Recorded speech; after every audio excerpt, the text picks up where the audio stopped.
Okay, great. So, hello everybody who is watching this session. I am here thank you so much for joining us.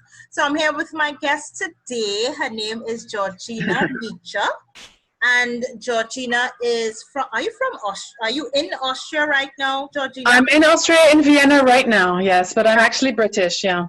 Okay, so she is English birth, working in Austria right now. And so let me tell you, Georgina Nitzsche recently came to waste management from the development sector, working on issues of human security, capacity building, and community engagement in Europe, Western Asia, and the Middle East. Georgina is convinced that women play a powerful role in sustainable societies directly via the waste sector, especially, which I agree with, especially given the right support. She holds a master's in climate change and sustainable development.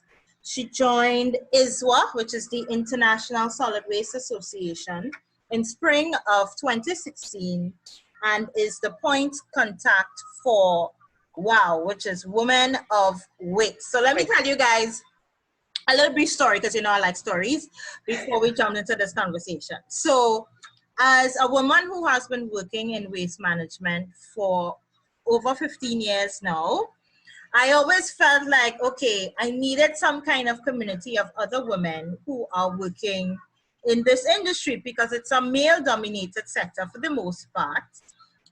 And I was just like, there must be a woman somewhere in the world doing this kind of work. So I was just doing a random Google search and ISWA popped up. And then as I was scrolling through ISWA, there was the WOW tab. I was like, oh, there's something called Women of Waste. This is awesome.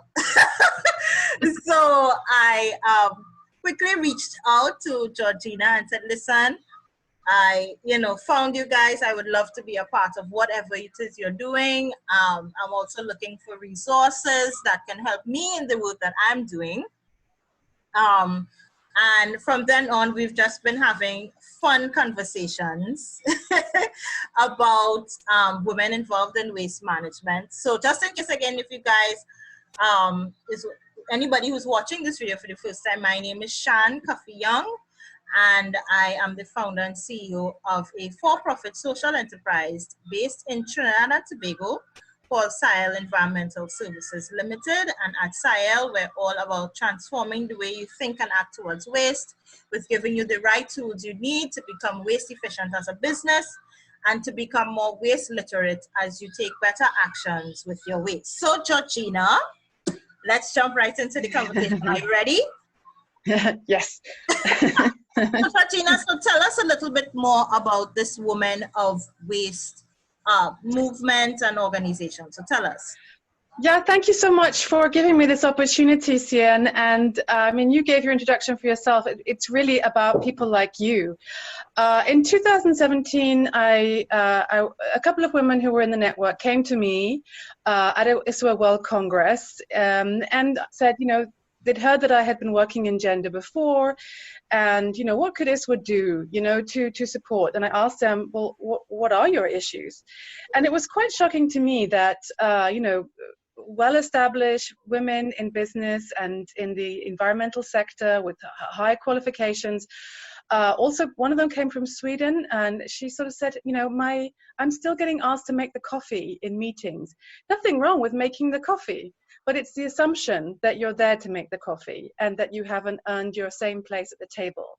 So other questions, finding out what other issues people had, I found some quite interesting problems. Some women not able to find the right safety equipment in small sizes because, as you said, it's a male-dominated industry and they're not just being thought about. So I decided to bring in my skills that I had from my previous work together with several of these women who are really interested in seeing what we could do. And we got together a group and we've come up with this idea. We want to do two things. First of all, we're out there. Women are out there. You are out there. We're all doing great work. We wanted to measure it because, if you want to convince anybody, you need to have data, Right. and you have to point to it. Mm-hmm. So one of our main goals is to gather research. So Frida Jones, who was the scientist from Sweden I mentioned, she herself often needs gender aggregated data for her PhD, and she couldn't find it. So we said, okay, here we are, let's make it. And we started off with the first search, basically, a first survey, actually, a global survey, having women self-identify all around the world where they are in the waste hierarchy, at least as a baseline. So that's one thing we do. That gives us a tool to talk about us. But the other thing is just sharing our stories, highlighting us, making ourselves visible, and sharing our case studies, connecting people. As you said, you and I have been sort of mutually supporting ourselves. I mean, you've been a great inspiration to me, the work you do, and I tell stories about you to other women. You didn't know that. And your story is, and your energy and your enthusiasm and your determination is an inspiration to other women, let's say in Mongolia. So that's what we want to do. We're supporting and we're spotlighting, because women are out there, we're just not that visible. And we want to do this with data, and in the future, we'd like to do it with projects. So that's who we are, that's where we are, and anybody who's a woman working in waste, anybody who shares our goal is a Wowster, a Women of Waste with us. Okay, wonderful. So, guys, if anybody is watching this and you're a woman and you're involved in waste management in some way, I would encourage you to join the network, because I think there's power in numbers, and we are also here to support each other as well. And, you know, because we have questions that only us as women, you know, issues that we would face. So it's a really, really great, and I am very, very proud to be a Wowster. So, right. So Georgina, so what are your thoughts about women working in this waste management sector? What are some of the stories maybe that you would have heard from other women? Well, you just mentioned it right now, really, and the fact that, you know, it's really great to meet and talk to other women. So what I was personally amazed at is somehow the number of people who've reached out to us. So we're really meeting a need, we're touching a nerve, let's say. So I was very surprised to discover that women, no matter where, north, south, highly educated, also maybe working in informal sector, are still feeling isolated despite all the modern tools there are out there. So the need to be together, to know each other and to connect and to encourage each other is one of the things, the stories that are coming out. And the need also to be available to help others, this kind of sisterhood of waste, if you want to put it like that. So that's very interesting. And I think that's, you know, it's our time. You know, you've seen these women's movements taking place in nuclear science, in STEM, you know, scientific technology, but not yet happening in the same way in waste, globally speaking. So that's one thing that I really find very interesting. The second thing we're finding in the stories is a number of women reaching out to us saying, we want to do something about waste in our community. So they want to take a lead, and they want to be active, but don't know how. They need the tools. What's the next step? What can I do? And so that's one of the things that I think we really need to address, is how can we engage those women who already want to do something? They see the problem, they want to be part of the solution. How can we get tools that are already out there? I mean, you are training yourself, so women are already out there. How can we connect you with people who want to be more activated, for example, and help work on this, you know, climate emergency? Obviously, what we know is that we're facing a time where a buildup of waste anywhere in the natural system is causing pollution and toxicity. So we know we are essential workers. We know we need to get to that waste and remove it for all the other climate problems that take place. So we want to make sure that we can get training to women, to get them activated, and all those women who are already in the job. What we're learning is they're still facing barriers. They're still facing, and that's not, I think all of us women, we know it's not rare to face, sexual harassment in the office, or to be, looked over in an ordinary office meeting. But this is a bit different for our sector. This is a climate emergency We cannot afford to have people who are educated themselves or trained or have, 25 years of experience still not reaching their full potential. Right. So that's what I think is the next thing. How do you make sure that all those people who want to break into the sector and those who are already in are working at their best capacity? And there have been some great studies. I'm just looking at one here now from colleagues working for Banyan Group in DC, who did a study in your region, Latin American countries, looking at where the access was and how you could break them down. So the access issues, so that's good. And I mean, I'm also aware that United Nations Environment Program is doing work. So there are steps being taken in the Caribbean area and Latin American area. But you asked me, what are my thoughts? I want to free the talent. Yeah. I want to energize us. I want to make sure that we don't wait for governments and UN policies to trickle down to us. I want us to be able to support and encourage ourselves right now, so that all of our talents are facing forwards, Yeah, that's I think too for us in the Caribbean, because we have a lot of areas where legislation doesn't exist, that is a barrier from people wanting to get involved. I mean, for me, it wasn't. I was like, I'm doing this. I don't care, if anything exists or not. Because I feel so passionately about it, I decided to find a way to make it work. And when the governments decide to put things in place, then they decide. But it doesn't mean that I can't start doing the work now. And, so far, as the years go by, it's been getting better and better and better. People are becoming more informed, and really starting to make better choices. Now people are asking me, okay, just as you said, Chan, what can I do? I want to do stuff with my school. I want to do stuff with my community. What are some of the things that I can do? Because I'm really tired of just sitting and just letting things pass me by. So for me, it's really about, because when I was working in the waste sector, I mean, I was one of those women that was in the field, and one of two of us that was doing field work. So going to the landfill and all of that. And I mean, I had an experience where I went on the site. My boss sent me, because he wanted, at that time, I just started, so he wanted me to get some real experience. So he sent me on the landfill, and the guy there was like, okay, so your boss not coming? I'm like, no, you have to talk to me. So when I went back and relayed that story, and I told him, I said, well, I don't want to go back because they keep asking me. He said, no, you're going to go again, because they need to understand that they have to respect you. So, I mean, I was thankful to have a boss like that who pushed me.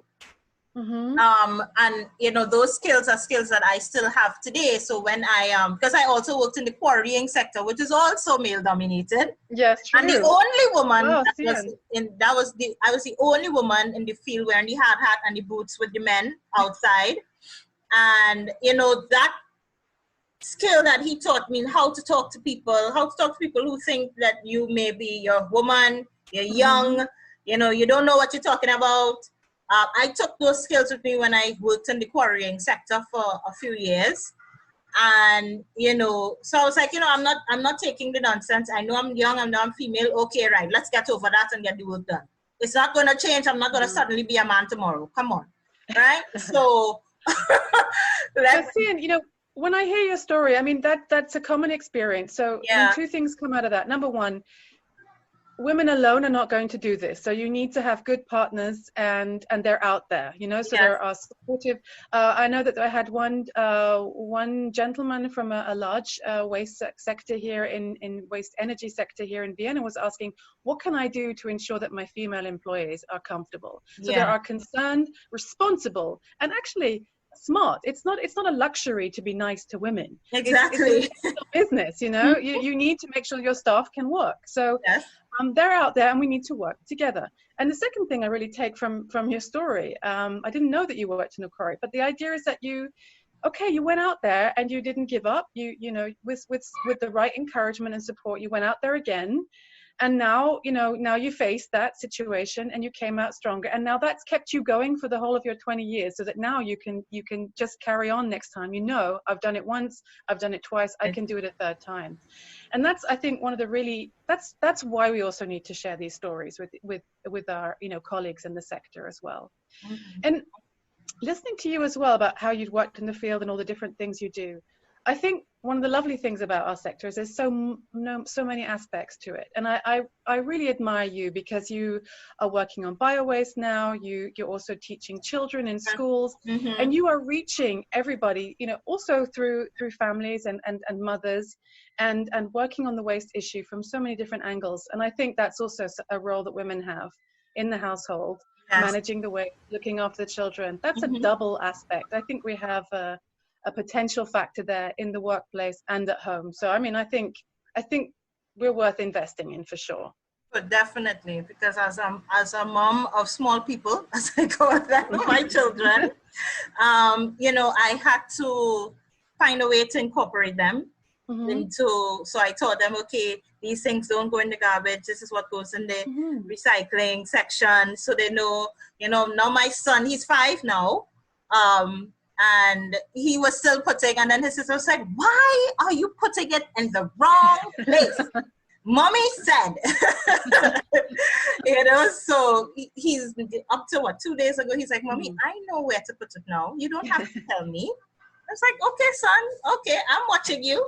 So I think incorporating as a mother as well, incorporating your children into the exercise, because they're seeing that as just a fun thing that they can do, you know. It's right. It's just that yeah, I mean, fun. What's not to love about putting the containers in the right holes and bins and stuff? Well, I mean, before I came on, I also did some look into some of the research about, let's say, marine litter in the Caribbean area. Right. And a lot of the waste is coming directly from the beaches and also from smoking.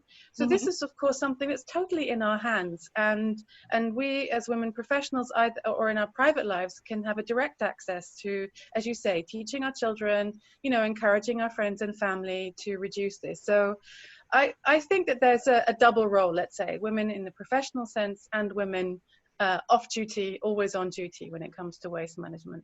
Yeah, and you mentioned, Georgina, a study that was done on Latin America and the Caribbean, because oftentimes I find, and this is my own personal opinion, that sometimes we're a bunch of small islands, but we tend to get forgotten a little. So I am really, really glad when you said that, you know, you fell upon this study. So tell me a little bit more about this study that was done for Latin America and the Caribbean.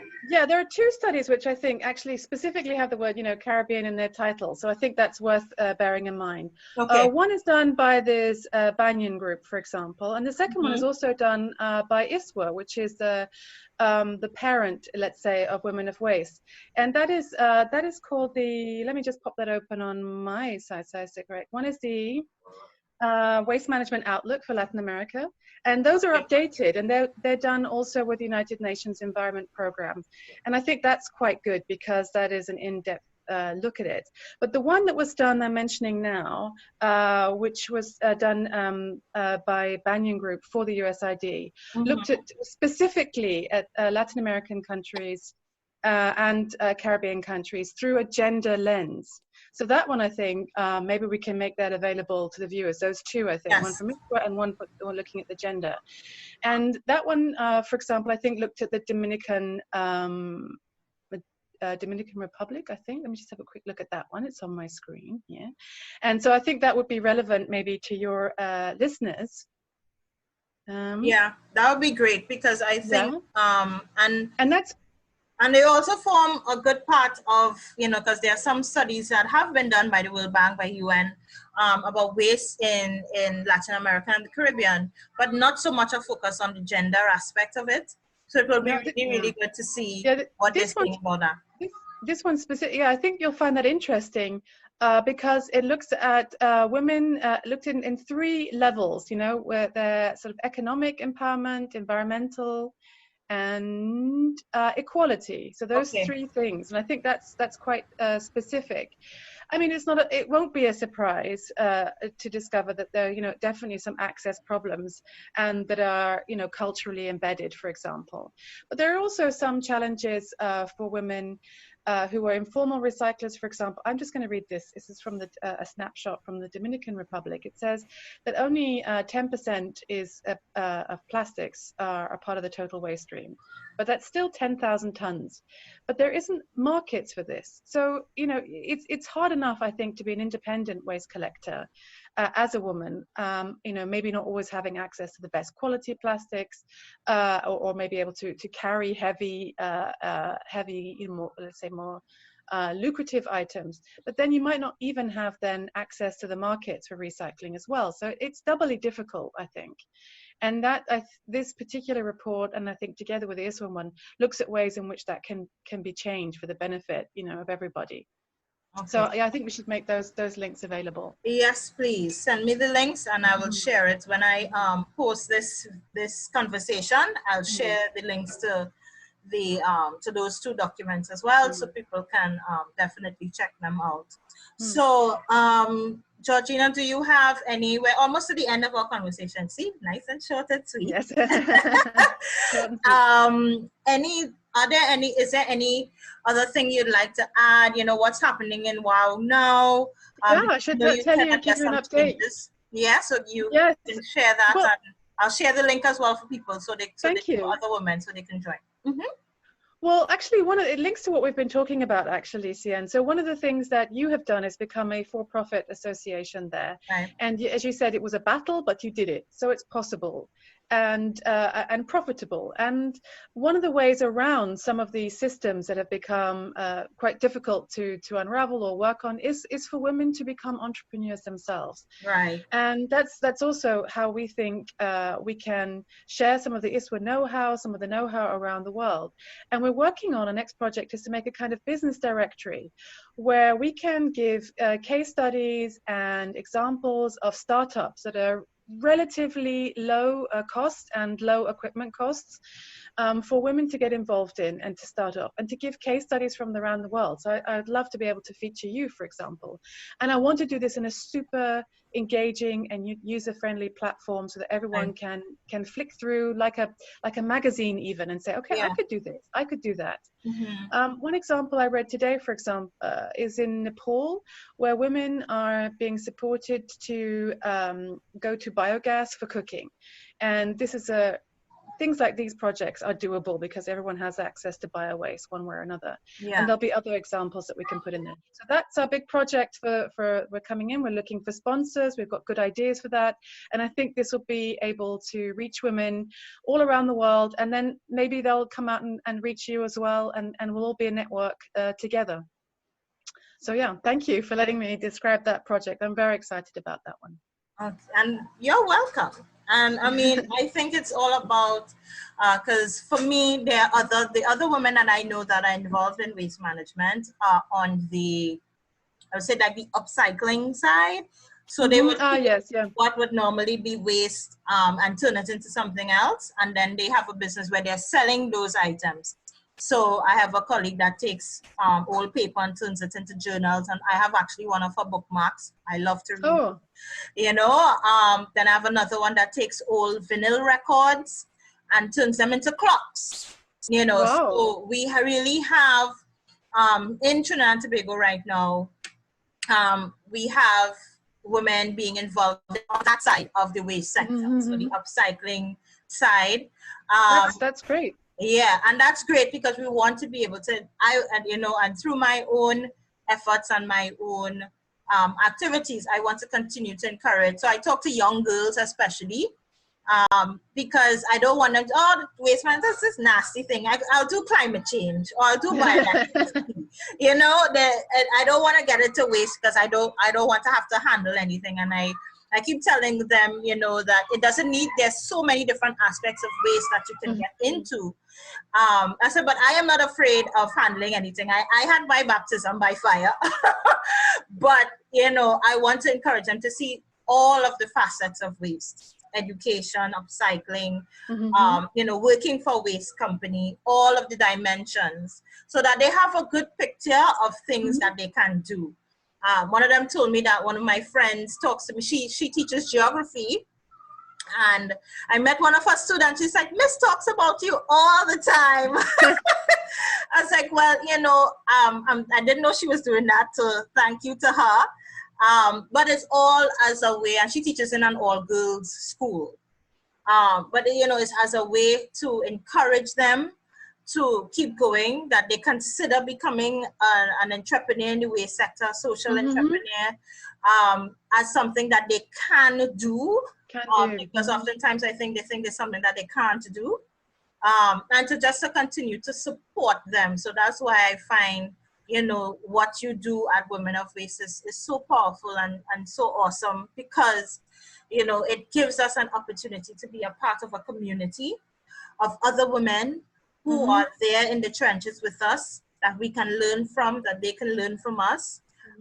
And we could continue to share and grow together, which is really, really important. I mean, I couldn't have said it better, Sian, and I like this idea that we make the waste sector an attractive sector for you know, upcoming young women to feel a part of.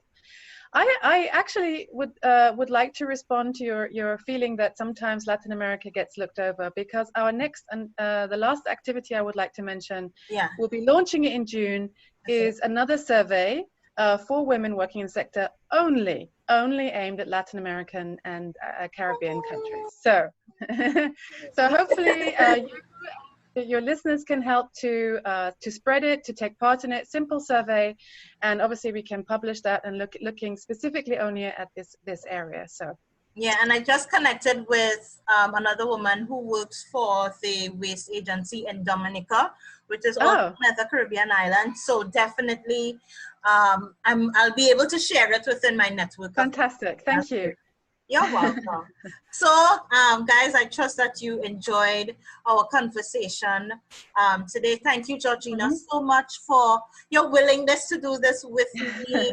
I just came upon the idea, and my husband actually gave me the idea, so he gets an extra for giving me the idea to really start having conversations with some of my colleagues in the field as we continue to spread, you know, the issues of involved with waste, and how we all can continue to work together as we champion this movement.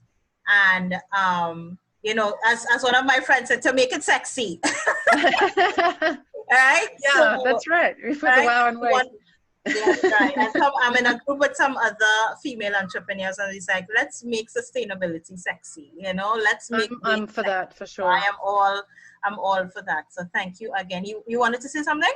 Yeah, I just wanted to say, you know, maybe I could mention, if anybody would like to be part of the community and to follow, they could find us on Facebook at ISWA Women of Waste. And you know, we're not bombarding you with posts, but I think there's interesting posts every week or so. It'd be great, you know, that way it's a good way of connecting and having a place where we're all together. So be happy to welcome new followers there. Right. So please go check out ISWA's and the Women of Waste Facebook page, guys. I would tell you that Georgina and Women of Waste and ISWA have been really, really helpful to me. And so I asked a ton of questions, and she answered all of them with grace. And I've, you know, even provided me with documentation that I can read and look at to continue to support me in our endeavors at SIL. And they were just, and it's easy to read, easy to digest. I'm a huge fan of things being user-friendly. So I really, really enjoyed reading those documents as well. So another push for you guys to check out Women of Waste on Facebook and ISWA on Facebook. And to also, if you just want to continue to follow the journey of SIL, we are also on Facebook, Instagram at SIL TT. Georgina and I only just connected on LinkedIn yesterday. I know. Awesome. I'm also on LinkedIn. Why did we wait so long? I don't know. So I'm also on LinkedIn as well. Shan Coffee Young, just look for me. Also open to, I love questions, because I tell people questions bring clarity.